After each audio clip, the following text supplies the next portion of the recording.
Hello, welcome to my channel. Today's meditation is day number 16, and it's May 20th, 2025. I'm kind of in a rush today because my husband just called me and told me that he's stuck in another town, and he has to find a way to get back home. And at present, he is on his way back to Frankfurt because the trains aren't running here, and he has to find a way through different means of which to get home without too many issues. Right now, I'm just kind of waiting for him to send me a message to let me know what's going on. But at present, it just seems like everything is kind of topsy-turvy, which kind of coincides with the dream anyway. But I'm going to go ahead and pull a card. I thought about not doing cards today, but I'm going to go ahead and pull a card, and hopefully with doing things the way that I usually do it, that maybe this will kind of move the energies along, that things with my husband will get a little bit better. So I'm using the Gilded Tarot, and I am just giving these a good mix, and we'll see what the guides have to tell me about this.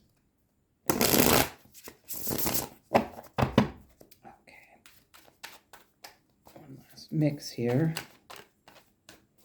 Good. Okay. So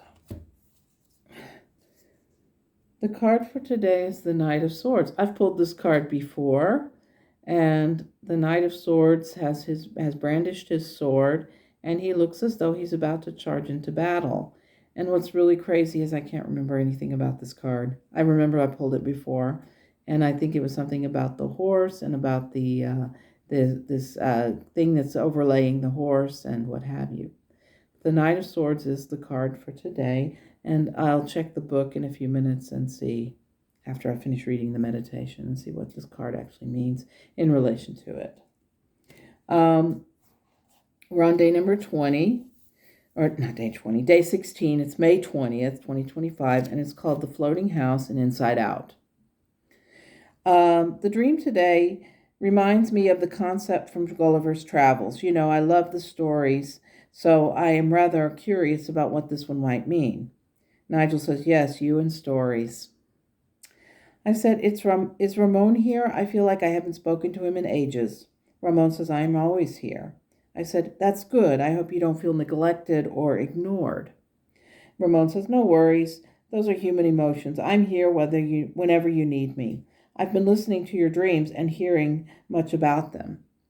I said, I'm glad. The dreams are interesting, but I find it surprising that I'm able to recall some of them. Metatron says, you recall bits from your dreams last night as well, the Inside Out dream. Perhaps we should take a moment to discuss that. I said, okay, yes.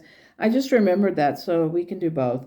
I keep getting distracted. Hopefully we can continue and to flow between them. Metatron says, we can. You're getting very good at this. So first, the Inside Out. I said, okay, well, it seems that my dreams today are like movie-based. Last night I dreamt that I was walking with my emotions. I could see joy, contentment, and sadness as we walked along.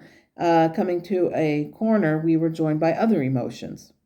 Why did I see what appeared to be emotions as opposed to people or personifications? And Metatron says, each of your emotions are a part of you. Today you listened to a story that depicted that concept, and your dream sort of magnified that idea. You are more than your emotions. You asked earlier about Ramon feeling neglected because you have not spoken to him in a while. The concept of your emotions is the overall impression of the various aspects of who you are. You are joy and contentment, gratitude and hope, but you are also sorrow and grief. Each of these emotions make up who you are. They are part of the whole expression that is Yvette Yessen. The fact that you dreamt about them as parts of a whole, that is you, shows that you can embrace all of the things that make up who and what you are.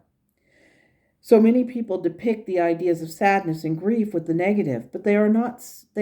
Sure, they are signs of vulnerability. I said, I keep thinking of Sophie in Howl's Moving Castle. She got yelled at by Hal because of her cleaning the bathroom, and his hair changed from blonde to brown. After he yelled at her, she finally cried out, "I've never been beautiful in my life," before storming out of the house. And she could seriously not see that she was beautiful, strong, courageous, and beautiful. At any rate, she runs outside and is standing in the rain, pouring down rain, and she just starts to cry. I mean, really ugly cry. She felt so lost and alone in her grief, and yet she had not yet expressed those feelings at all up to that point. Metatron says, yes, that is raw emotion. Sure, she did not see herself as beautiful, but the viewer could. They could see all the times in their life when they felt as though they could not measure up. They're not good enough. The thing is, this is what connects you to your two dreams in a magical way. Yes, the idea of flying or floating house is a part of the emotions, but the link to it must be explored further. Tell me about the dream, then we can put them together. I said, okay, so the house was without a roof and was floating along a wavering waterway in the direction of a new location.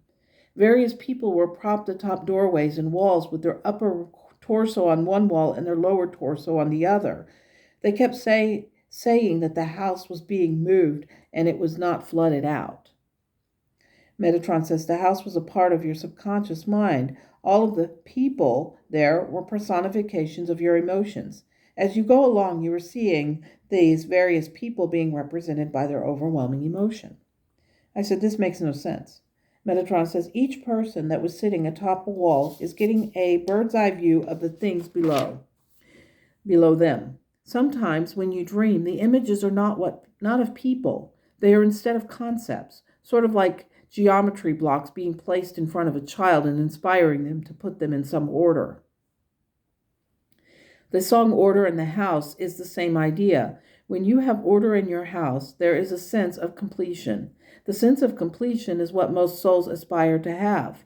The idea of a purpose, the emotions that go along with that, and the sense that a house that floats along a waterway has not yet made it to its destination. This is, in essence, what you are determining.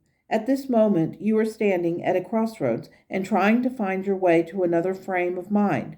Will this be the best and most enlightening place, or will it be merely a pathway to where you wish to go? You see, along that pathway of life, you will encounter obstacles, come upon crossroads that may determine a specific outcome. This outcome will be desired, one, if the emotional outcome is happiness, rapture, or success, but it will seem negative if your emotional response is sadness. The varied emotions that you are walking down the street with are the shared emotions that you saw the people in the house. Each of these dreams were symbolic of your emotional responses to your feelings when reaching a certain or specific place in your spiritual growth. I said, why are my dreams vague and filled with strange symbolism? And Metatron says, that's easy. They are as they are because you thrive on stories. If all of your dreams began with once upon a time, you would grow bored with it and literally decide to shut it down and not worry about it. You are here with not just a purpose to discover who you are, but to also embrace the notion that you are here for a divine purpose, and that purpose is as convoluted as the perceptions you have about the dreams you have. This is not a question of whether or not you are able to accurately interpret them, but rather to make the proper notations about how these dreams affect you in the direction you are going. Sometimes people believe that you may seem aloof or not always there in terms of your ideals or values, but that is something that makes a spiritual person. Let me see if I can break this down. You use the term convoluted often. The way your mind works may be a bit convoluted, but you know that the words may not always be the depiction of truth. So you try with your mind to draw an image of what makes the most sense to you. The wall, the house with no roof, the people. Each of these things are physical things, that is, things you can touch. When you reach out a hand to touch these objects, they are present. They are as real as the pencil in your hand or the notebook on the table. This becomes a strong aspect of how the dream works. The pencil in your physical incarnation of your is your physical incarnation. The pencil is your physical incarnation of your imagination, as the thoughts flow through your mind, drawing your hand and onto the page. The minute you try to be logicalize the words, then the writing loses its power. You are trying to make it make sense. The actual writing becomes useless because it is no longer automatic writing. When you go back and read through this, you will sense the feelings of enlightenment. All of the things that you are doing here are embracing that sensation. You will recognize this as a truth, even if you did not yet understand it. That is why specifically that your dreams are paralleled. It is why the throne room, the small library, and the ruin are connected. All of these dreams all have the same underlying message. As you move forward further along, you will see the connections not only with dreams from March 3rd, 2024, and today, May 20th, 2025. The universe will be heard, and it will send you messages through your dreams until you are open to them. I said, thank you. And he says, my pleasure. Tomorrow, you will see another dream example of how your earlier dreams connect to the reality of today. I said, I hope so. Before I go, will you please send some light to Joe Biden and his family? I've been through cancer myself firsthand, and I know how hard it is. Metatron says, yes, it is already done. Many are holding him in the light of healing. I said, I'm trying not to focus on the negative, but I hope that the people who are consumed in hate will understand how childish and immature they are behaving. Metatron says, don't worry about them. Fear does that to people. They are seeing their own morality and are terrified by their powerlessness when it comes to their physical health. I said, yes, and incidentally, you were right about the plane. And Metatron says, as if you doubted. I said, no, I never doubted. I just thought that it was neat to see that your prediction about it has proven to be true. It's kind of wild from my perspective to see that I am hearing correctly. Has a new feel to it. Metatron says, you will continue to gauge things correctly the more you practice. Just don't give up. And I said, I won't. Thank you. And that's where we ended. So, yeah, that is the meditation for today. I'm going to look up the Ten of Swords one again because I seriously cannot believe that I can't remember this because I'm trying really hard to learn these cards. But here we go. Yeah, it's not Ten of Swords. It's the Knight of Swords. What am I doing here? Let's get me here. Doopy-doopy-doopy. Ten of Swords was not a nice card. Okay, the Knight of Swords. Here we go. Knight of Swords. This knight is the only one showing his sword, representing his ability to take fearless action. His sword is raised to an observant owl representing wisdom. The job of the Knight of Swords is to teach us to use discernment, to see things as they really are, and to have the strength to deal with them appropriately. Since doing so is difficult when we feel highly charged emotionally, it can create feelings of turmoil instead. Okay, well that makes a lot of sense. Considering that the dreams were about emotions and about where my emotions have an effect on my spirituality, then I can understand why this card was at the top of the pack. So let me pull a second card just to see, And here I get the Two of Cups. These are cards that I've pulled before. The Two of Cups is the connection between two individuals, and as depicted here in the picture. And it's about, I think choosing or making a choice. Oh, let me just check here.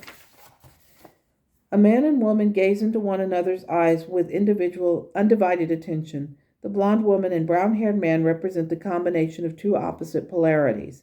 Now the bright light in the heavens extending down in a ring, encompassing the male and female, enlightening upon each cup, which appears to draw and hold them together. This is the card of union. The ace has now progressed into two energies, male and female. That makes sense because the emotions are also polarities. You've got your anger, you've got your sadness, And you've got your love and your faith and your hope. All of these emotions they encompass what it means to be human, but it also embodies both sides, both the positive, both and the negative. And when you bring those two together, if you have a sadness about something and you react in a way that is positive, then you can handle that sadness better than if you were to lash out and create disharmony in your union. So that is the card of human, and I guess combined with this, these two things, the wisdom and the unity, are the unifying principles of what it means to be in a good and happy marriage, or in a relationship of any kind where you're dealing with two different people who are both involved in that relationship, where they feel a certain way about themselves, about each other, and about their relationship in general. So yeah, I'm gonna try one more. Okay, I don't get this. The death card. Why did I pull the death card? Well, death isn't just about physical death. It's about also the ending of a cycle and the beginning of a new cycle. So I suppose when you pull this card, it basically means that your emotions, in conjunction with the emotions that you have, that they change, they alter, they become different, and they become empowering. You can empower yourself through your emotions, and you can either respond in a positive or negative way. And depending on the way you respond, will depend on what challenges or what comes next in the cycle. Will it be a positive change or a negative change? That is what I get from this card. Not necessarily something negative, but it is something to consider. That sometimes emotions have a negative impact and sometimes they have a positive impact. And depending on how you respond to those emotions will determine where you go or how far along you get. And I think that's what that card means. The next one is Seven of Cups. Seven of Cups is a little bit of the chaos that's going on, but it also involves choices. You have all these different cups, and you have to, choose a path, choose which way you're going to go. And I think that this is telling me that, the emotions, with regards to emotional feelings and things, that you have a choice on how you react. And I think this, in relation to this, is, will you take the new step? Will you take the new journey? Will you meet these crossroads? And will you make the right decision when it comes to the crossroads that you have met? And okay, I'm going to do the final outcome. And the final outcome is the Three of Pentacles. The Three of Pentacles, let me check. Because like I said, the suits are kind of something. It says a young craftsman shows steady progress as he diligently works with pride and concentration. We see tools of his trade and the results of his labors which he holds in his hands admiringly.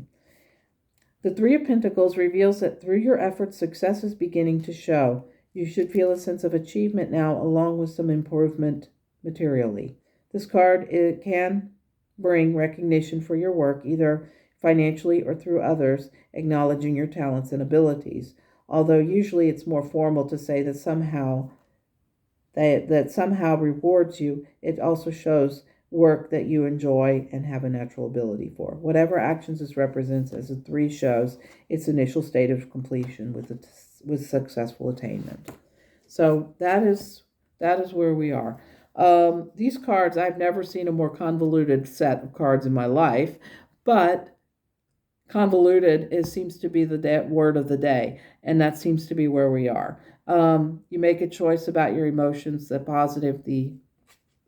positive outcome, I guess, will be the good of the choices that you make. So this is let's see if I can get this right here. These 5 cards, okay, we've got we've got the competence and the acknowledgement that the emotions are there. We've got the connection with both sides of the emotions, both love and fear. We've got this, the new changes, the changes coming. We've got the choice, which might be difficult. And then we've got a positive outcome. That's where I go. That's where I'm at. That may be wrong. That may be completely off the rails, but hey, it's life. So I gotta go. I gotta go see how things are shaping up with my husband. Hopefully, he can get home soon. Keep us in the light as we go through this day and see what happens. But thank you for being here. Thank you for watching. Thank you for liking, sharing, subscribing, and commenting. I love the comments. I read them all, and I try to subscribe. I try to address them each day when I get a chance, but things have been kind of crazy. So thank you for your understanding regarding that. I wish you a beautiful day. Take care. And as always, namaste.